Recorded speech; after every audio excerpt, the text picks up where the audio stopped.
As I've explored previously, drinking sugar water is bad for you. If you have people drink a glass of water with 3 tablespoons of table sugar in it, which is like a can of soda, this is the spike in blood sugar you get within the first hour. Our body freaks out so much, it releases so much insulin, we actually overshoot. By the second hour, we're relatively hypoglycemic, dropping our blood sugar below where it was when we started out fasting.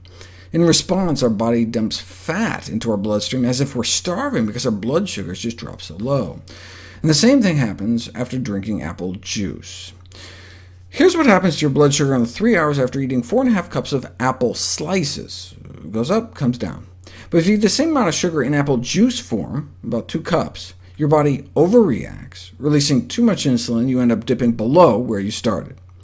The removal of fiber and the production of fruit juice can enhance the insulin response and result in this rebound hypoglycemia. What would happen, though, if you stuck those 4.5 cups of sliced apples in a blender with some water and pureed them into an apple smoothie?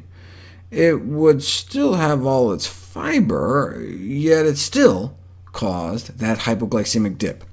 The rebound fall in blood sugars, which occurred during the second and third hours after juice and puree, was in striking contrast to the practically steady level after apples.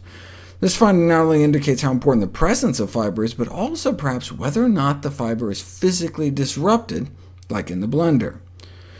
Let's play devil's advocate, though. Eating 4.5 cups of apples took 17 minutes, but to drink 4.5 cups of apples in smoothie form only took about 6 minutes, and you can down 2 cups of juice in like 90 seconds.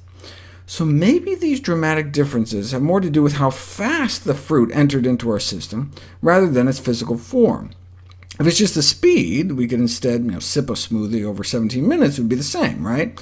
So they put it to the test. Fast juice was drinking in 90 seconds, but what if you instead sipped the juice over 17 minutes? Same problem. So it wasn't the speed, it was the lack of fiber. What if you disrupt that fiber with blending, but sip it as slowly as the whole apple eating? A little better, but not as good as just eating the apple. So eating apples is better than drinking apple smoothies.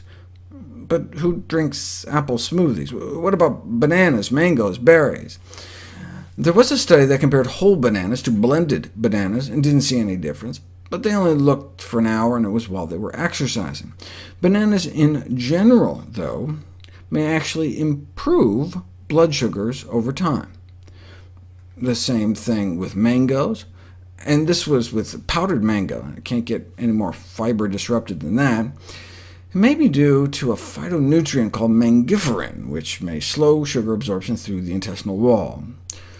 Berries help control blood sugar so well they can counter the effects of the sugar water, even when they're pureed in a blender. Adding blended berries in addition to the sugar water, and you don't get the hypoglycemic dip. You don't get that burst of fat in the blood. Drinking blended berries isn't just neutral, but improves blood sugar control. Again, thought to be due to special phytonutrients that can slow sugar uptake into the bloodstream. Indeed, 6 weeks of blueberry smoothie consumption may actually improve whole-body insulin sensitivity. So while apple smoothies may be questionable, a recipe like Mayo's basic green smoothie recipe, packed with berries and greens, would be expected to deliver the best of both worlds, maximum nutrient absorption without risking overly rapid sugar absorption.